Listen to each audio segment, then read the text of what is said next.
Hi guys, I'm Praveen Shukla. So I'm making video here for the important question for chemistry. Okay, this is your paper on 29 Feb. So please, you have to be focused on that. Question number 1: distinguish between crystalline solids and amorphous solid. Question number 2: distinguish between p-type and n-type semiconductor.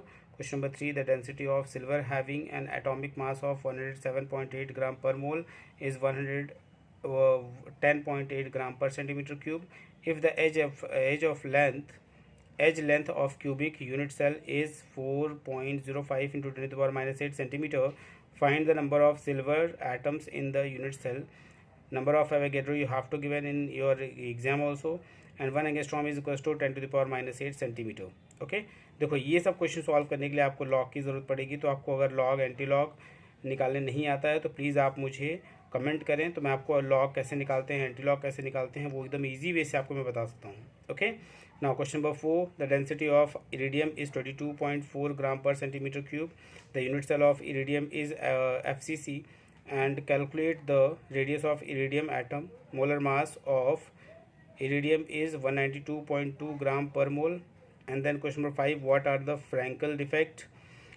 Question number 6: what is the covalency of nitrogen in N2O5? Question number 7: what are hormones? And mention two function of lipids.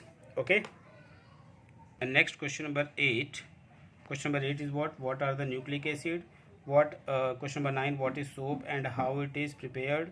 Question number 10: what is lanthanoid contraction? Question number 11: what is metamerism? Question number 12: what is the action of bromine water on carbolic acid? Question number 13: how is phenol converted into the following benzene?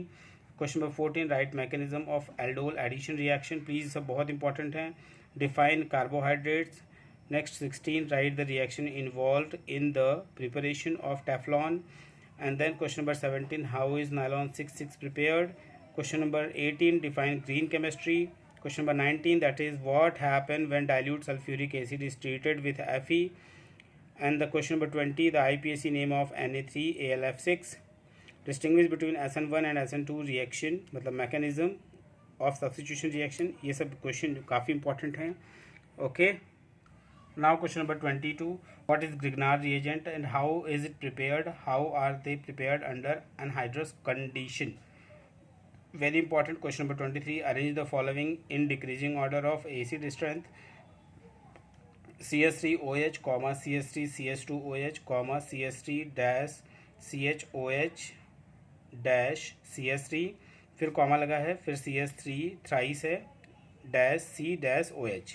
इसकी आपको क्या बताना है? Acid strength बतानी है decreasing order में. Okay, please ये सब चीज़ें बहुत इंपॉर्टेंटली आप पढ़िए. डिक्रीजिंग ऑर्डर है कि डिक्रीजिंग ऑर्डर है, ये सब आपको समझ के तभी आपको देना है.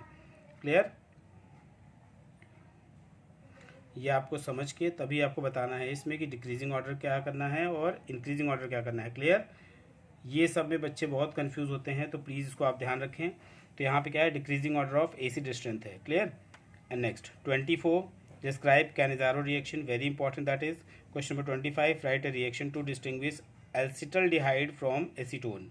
Question number 27: what is the half-life of first order reaction if time required to decrease concentration of reactants from 0.8 m to 0.2 m is 12 hour. Okay. Question number 27: write the three physical properties of sulfuric acid, मतलब H2SO4.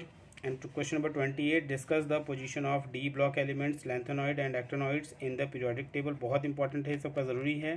Properties भी आपको पता होना चाहिए. Question number 29: explain optical activity. ये definition आपको आने ही चाहिए. एंड देन यहाँ पे अब आपको एक चीज़ ध्यान रखना है कि what is effective atomic number, मतलब EAN. ये भी इंपॉर्टेंट है, एग्ज़ाम में आ चुका है बहुत बार और इस बार भी आने के चांसेस हैं. What are ligands. Okay, and then 32: how is benzonitrile. ध्यान दीजिएगा, how is benzonitrile converted to benzophenone. ध्यान दीजिएगा, ये इंपॉर्टेंट क्वेश्चन है. Question number 33: state second law of electrolysis. अच्छे, इसका फर्स्ट लॉ भी इलेक्ट्रोलिसिस है, उसको भी आपको करना है. States first law of electrolysis और सेकेंड लॉ ऑफ इलेक्ट्रोलिसिस, दोनों में से एक पक्का आना है. And write question number 34: write the application of Hess law. Hess law है, उसको भी आपको करना है. Okay, and zero order reaction. Okay, question number 35 is what, that is zero order reaction. These all are very important question. लेकिन बच्चे please आप एक चीज़ ध्यान रखिए, अगर आपको लॉग एंटी लॉग निकालने नहीं आता, उसका तरीका आपको नहीं पता है, तो प्लीज़ आप हमसे पूछें और उसको मुझे कमेंट में मुझे क्या करें, कमेंट करें कि सर मुझे लॉग और एंटी लॉग निकालने नहीं आता। उसका एक मैं अलग से वीडियो बना के आपको भेज दूंगा। ओके, थैंक यू, जय हिंद। और आपको अच्छे से लिखना है paper. Thank you, bye bye.